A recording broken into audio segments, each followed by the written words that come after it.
Welcome to the Ampere of me, XIAOMI Redmi 10C, and I'll show you how to check battery temperature with Ampere app on this device. So first you should go into the Play Store application, and after that here in the search bar enter the Ampere.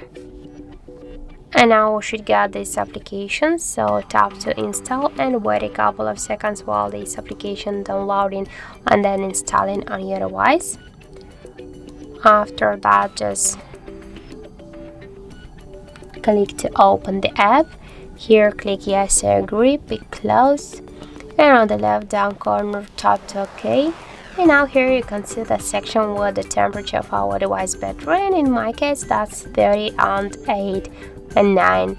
So as can you see, that's so simple. Also we can here find the other information like the Android version, device model, or just another info like the battery level, health capacity, and more other info. So that's it. Thank you for watching, and if you find this video helpful, don't forget to leave a like, comment, and to subscribe our channel.